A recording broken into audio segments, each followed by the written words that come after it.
It's estimated that around 80% of non-oil GDP in the Gulf is generated by family-owned businesses. And around 3 out of 4 of these businesses are owned and managed by the second generation. So that means over the next 5 to 10 years, a staggering $1 trillion in assets will be handed over to the third generation, which is in part why the Pearl Initiative was set up in cooperation with the United Nations Office for Partnerships. The Pearl Initiative aims to improve corporate accountability and transparency in businesses throughout the Gulf region. Now, joining us in the studio to talk about their annual Good Governance in Family Firms report is Imelda Dunlop, CEO of the Pearl Initiative. Welcome. Good morning. Now, there's some pretty staggering numbers there, Imelda. I'm sure everyone's heard the old business proverb of the first generation builds it, the second makes it a success, and the third wrecks it. Given that proverb, does that mean we're on a fairly tenuous tipping point here in the Gulf?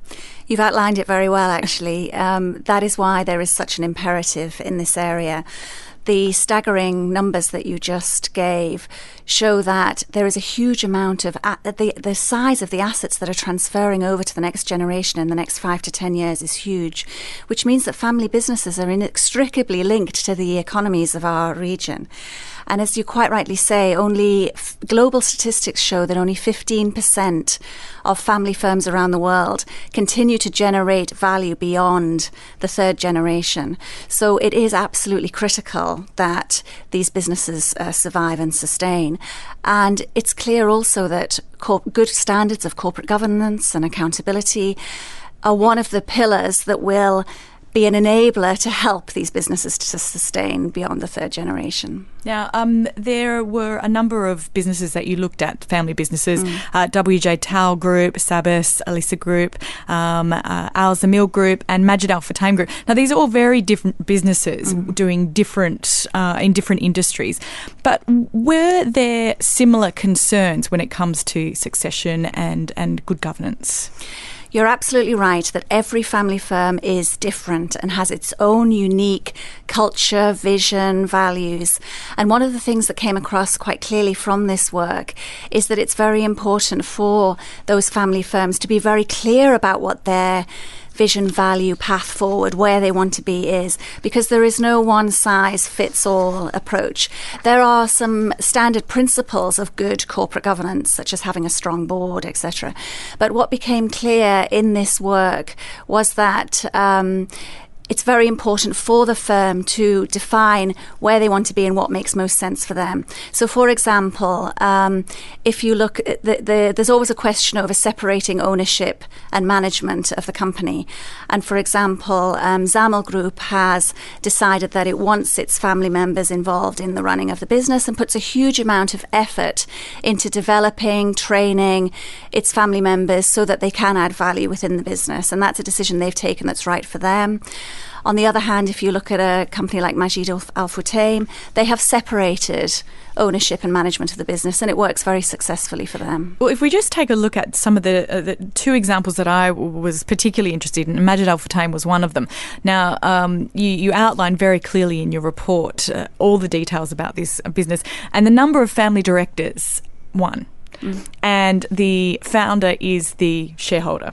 So that's a very different business. When you look at the WJ Tal & Co., this is a Oman company, a conglomerate, 150 family members are involved in this business and 29 shareholders.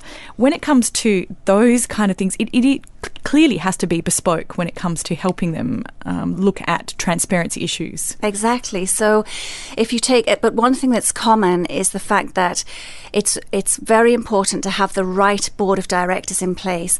Now, whether that board of directors is independent board members or it's family members, as long as they are well trained and they have the right sets of skills and experience to be able to lead the company effectively and add value in that way and provide that link between the business and the family shareholders, that's the important aspect of it.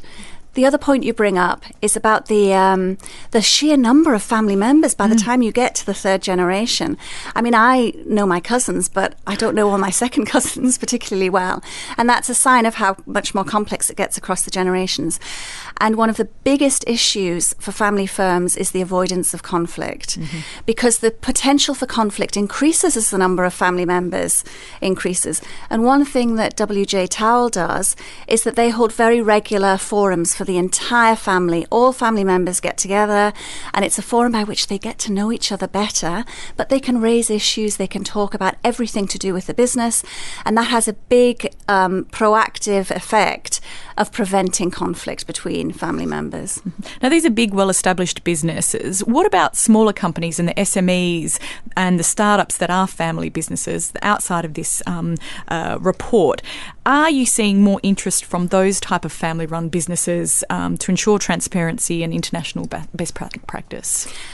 I think there's definitely a growing realization and recognition that good corporate governance practices give business benefits, whatever the size of the organization. So for startups and entrepreneurial organizations, these don't need to be incredibly complex and expensive systems, but having the right frame of mind from day one will help in the longer term as the company becomes more complex, more international, etc.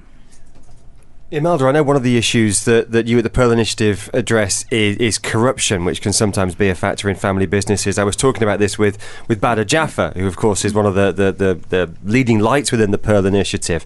He Emirati businessman at Crescent Petroleum, so these issues are very real to him. And he was talking at an event last week, I think it was, when the Wolf of Wall Street was here, and he was saying, cracking down on corruption is something we all want to do, but the perceptions of corruption remain. What can you do about this? What can be done about this? Well, these are complex and difficult issues, and there are no easy solutions. But what the Pearl Initiative is bringing is a positive approach and a platform by which an increasing number of prominent business leaders can say together, we need to take a zero-tolerance approach to corruption. And it's possible to have a more powerful voice as a coalition of companies, if you like, taking that much more positive approach.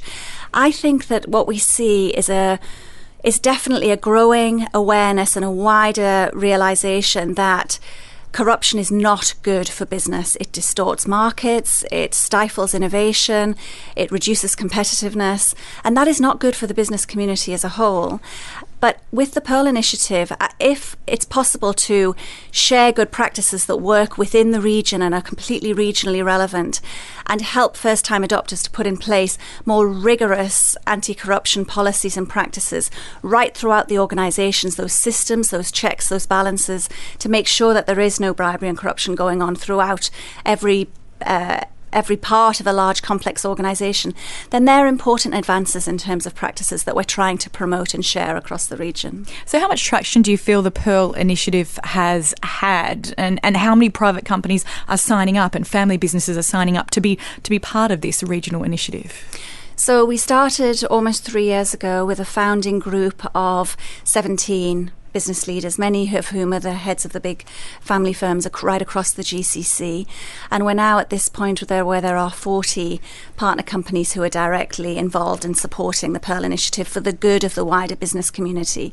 But all the research that we produce, the forums and roundtables that we hold, they're all completely free and for the good of the wider business community. So what we aim to do is to help raise standards right across the wider community. So there are hundreds and hundreds of businesses across the GCC who are engaged in what we do and learning from the examples that we're sharing.